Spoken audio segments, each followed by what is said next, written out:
Alright, so today I want to introduce you to the Pewter Bee ball python. The Pewter Bee consists of 3 genes: the pastel, the cinnamon, and the spider. And the Pewter Bee is kind of interesting. It's actually a dark combination because the cinnamon is a dark gene and it really darkens the entire snake. And kind of the interesting thing is that the Pewter Bee can be really variable from one example to the other. And it essentially comes down to the differences in the variability of the pastel, which can be pretty variable, and the cinnamon. Cinnamons can kind of range from a really dark snake to kind of a reddish brown. And when you put them all together, you can get some really drastic differences between different Pewter Bees. And I'd say when you work other genes into the Pewter Bee, you can get some pretty amazing combinations. So today I want to jump over the internet and I want to show you the potential of the Pewter Bee ball python. Alright, so I'm going to jump over here on Morphmarket.com and I want to start with the 3 genes that make up the Pewter Bee. And the first one I want to start with is the pastel. This is what one version of the pastel looks like. And most people, when they think of a pastel, they think of a yellow snake. And usually pastels aren't this bright. This almost looks like there's something else going on. This is a really super bright pastel. I've actually produced pastels. I don't know if I've ever produced one this bright, but I've produced some bright ones. And I'd say in most cases, most of the pastels are kind of browned out. So this is like the brightest one I can find over here on Morphmarket. And here's another pastel. Take a look at this. How different the pastels can be from one example to the other. And it's kind of interesting on these kind of browned out pastels. A lot of times you get a lot of orange coming into the pastel. And really, depending on what you want the final version of the combination to look like when you mix it with other genes, you can really kind of dial in custom colors. It's kind of like you're an artist painting on ball pythons. And depending on what you want the final version of the combination to look like, you can choose a really bright pastel or you can use kind of a browned out pastel. And it's kind of interesting, you know, being an artist, you not only do you have all these hundreds of genes to choose from, you also have the different versions of the genes, which really kind of increases the number of combinations as far as the visual appearance that you can actually make. So here's another gene in the Pewter Bee. Take a look at this. This is the cinnamon, and the cinnamon can be just as variable, maybe even more variable than the pastel. And I actually pulled this one up. This is kind of an extreme example of kind of a coppery colored cinnamon. It has almost this copper, kind of a brownish copper tone to the whole thing. And I pulled up another cinnamon. Take a look at this. This is pretty unbelievable. This is also a cinnamon. Pretty amazing how dark one can be and how browned out the other one can be. It's pretty amazing. So I want to show you one last ingredient in the Pewter Bee, and that is the spider. And I'd say when it comes to spiders, they're not really as variable as the pastels or the cinnamon. Usually there's not a whole bunch of different lines of spider. I have seen some differences in the spider. Probably the biggest one I've seen is the amount of white coming up the sides. Sometimes they can have almost like a high white calico look to them coming up the sides, but I don't really think it's specific to a line of spider. I've actually produced whole clutches of spiders, and I actually had, you know, some that are high white and some that are low white, so I don't really think there's specific lines that you can breed for. So if you actually take the spider and cross it with the pastel and the cinnamon, this is what you get. You get the Pewter Bee. This is one version of the Pewter Bee, and it's pretty amazing how this looks almost axanthic, like all the color is stripped from the snake. Pretty amazing. And you can actually see kind of the pastel jumbling up the pattern. And kind of the interesting thing is it's really visually dominant. It's so dominant it almost completely wipes out the spider pattern. You can see just a little bit of spider coming down the top, but that is a pretty amazing combination. As a matter of fact, I pulled up another Pewter Bee. Take a look at this one. So this is like the really white version of the, like almost a xanthic version. And here's another one. Take a look at that, how variable the Pewter Bees can be from one to the other. And kind of what I'm thinking is the light version over here. I'm thinking to make this, I haven't actually worked a lot of genes to actually make any combinations like this. I'm thinking this is probably the really bright pastel, because I know a lot of bright pastels can really give you kind of a white background. And I'm thinking it's the version of the cinnamon that is really dark. And then kind of on the flip side, if you actually look at this one, how dark it is, this is kind of the combination of kind of the browned out pastel that has the oranges in it, kind of the brownish orange combined with kind of the coppery colored cinnamon, so you can get completely different effects from the same exact genes, which is pretty amazing. So So I wanted to show you other jeans that we can mix into the Pewter Bee so you can really see the effect of working other jeans into it. And you can make some pretty amazing combinations, and sometimes they can be pretty variable. Sometimes you get some brown snakes, and sometimes you'll get kind of a coppery colored snake, pretty much depending on what version of the pastel and cinnamon that you use in the combination. So here is the Mojave, and the Mojave is a pretty interesting gene. It's actually in the blue-eyed leucistic complex. So if you actually breed the Mojave with like a lesser, you'll actually get the all-white snake with the bright blue eyes, which is pretty amazing. You can actually take the Mojave and work it into other genes in the blue-eyed leucistic and make kind of a purplish snake with a really faint pattern like the Purple Passions or the Mystic Potion. And here's what happens if you take Mojave and work it into the Pewter Bee. Take a look at this. This is pretty amazing. I really love how the Mojave really cleans it up. And a lot of times the Mojave will actually open up all the, it kind of has these like opened kind of pattern, almost like an alien heads without the little eyes in the alien heads. It really opens it up. That's kind of a characteristic of a lot of your Mojave combinations. Pretty amazing combination. I'd say this is probably maybe halfway between the really axanthic version and kind of the really red version. And sometimes you get a whole rainbow of different gradients, anywhere from the axanthic to the really kind of a dark red. I say that the really axanthic is kind of rare, and the really super reddish brown is kind of rare. Most of them are kind of in between those two extremes somewhere. So here is the banana. The banana is pretty interesting. It's actually a really visually dominant gene. So if you work banana into a lot of combinations, well, almost all the times you can definitely see the banana. Sometimes the banana is so visually dominant, it'll actually completely wipe out the other genes.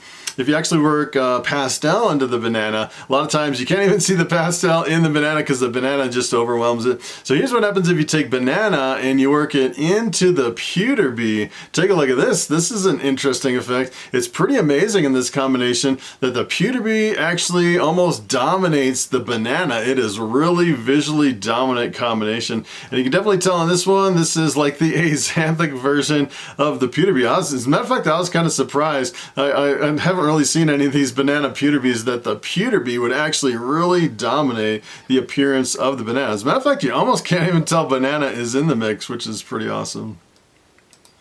So here is the leopard. This is one gene I definitely have to get in my collection at some point. I'd say the leopard is probably the king of combos when it comes to co-dominant genes. You mix it with anything else and it really explodes the pattern. And the leopard is also a dark gene. A lot of times it'll really darken combinations. So here's what happens if you take the leopard and you work it into the Pewter Bee. Look at that. That is a really amazing combination. And I just love how the leopard really explodes the pattern almost into like a maze of all these different patterns, and a lot of times you get little spots and freckling and everything all over. I actually pulled up a couple others that I was kind of looking at over on Morphmarket, and there was some that were even darker red than this. Some of them almost looked axanthic. I could almost do like a whole presentation on all the different leopard Pewter Bees. There are so many different variations. I thought this one was probably one of the best ones where you could see all the pattern. That is a pretty amazing combination.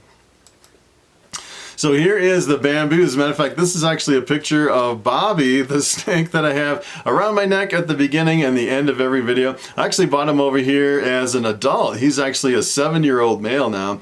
And the bamboo is really visually dominant. A lot of times when you work bamboo into other combinations, a lot of times it'll really overwhelm a lot of genes. And a lot of times you'll end up with some interesting, almost metallic looking combinations that almost look like they're made out of metal. It's kind of interesting how bamboo works with some other genes. And here's what happens if you work bamboo into the Pewter Bee. Take a look at this. This is pretty amazing. It looks like in this case the bamboo almost wins the visual dominance, almost overtaking the Pewter Bee. You can definitely tell the Pewter Bee is really fading it out. You can definitely see the spider pattern right down the top from the spider. I think that's probably a combination of the spider and the bamboo, because the bamboo kind of has this pattern right down the top. And you can definitely tell this is probably the more axanthic version of the pastel and the cinnamon to really fade it out like that. Pretty amazing combination.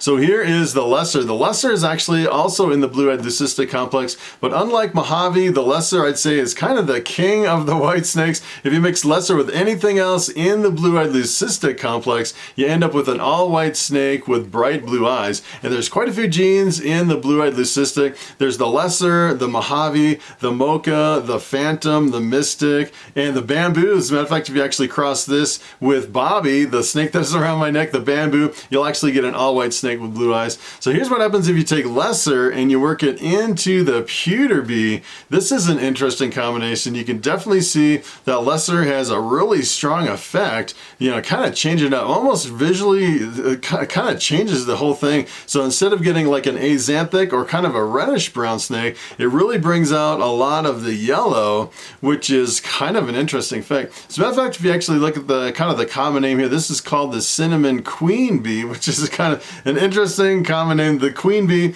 is actually the pastel, the spider, and the lesser. Then you mix it with the cinnamon, you get the cinnamon queen bee.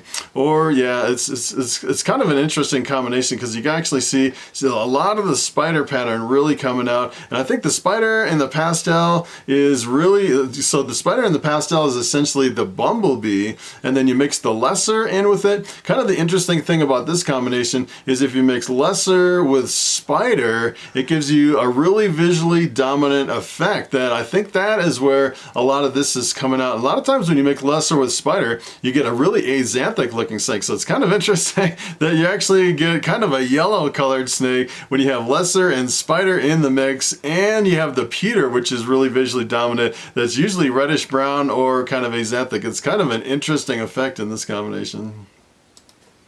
So here's the last one I want to show you. This is really interesting. This is actually a true axanthic. So when we talk about a snake that looks axanthic, we're talking about, you know, most of these combinations, they don't have the recessive version of the axanthic. And there's quite a few different versions. There's the VPI axanthic and the TSK axanthic. They're all recessive genes. So you need 2 copies of the axanthic for visual. So this is kind of interesting. You're actually taking an axanthic and you're mixing it in with a snake that looks axanthic. Take a look at this. This is a crazy combination. Look at the pattern on this one. Essentially what this is an axanthic pewter bee.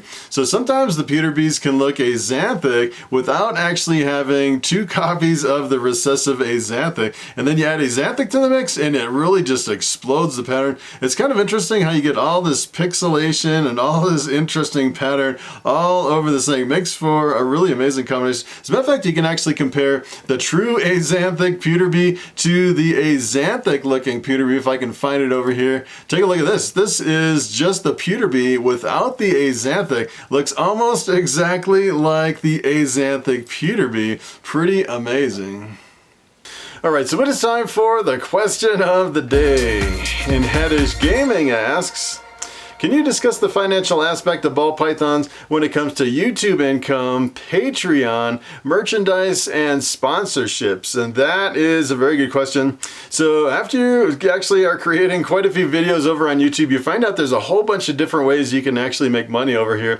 And kind of what I do is I primarily focus on my YouTube income, which is the ad revenue. So every time you watch one of my videos and you see an advertisement, I make like about 1 penny per advertisement. Not a whole lot of money, but let me tell you, it adds up. And you have to actually produce a whole bunch of videos and get a whole lot of views to make that even worthwhile. And most people, when they start out, they get pretty discouraged on the ad revenue on YouTube. And when I first started out, I was actually posting videos every single day for 6 months without making any money. And then after 6 months, I got monetized and I started making about 80 cents a day on my videos after posting every single day for 6 months. It's kind of discouraging. And I'd say most people, when they start out, they kind of realize that the ad revenue is a long game. So they'll go into some of these other areas to make money kind of up front. And a lot of people actually work on kind of building their Patreon. And Patreon, there's a whole bunch of different ways you can do it. As a matter of fact, I have a Patreon, and some people,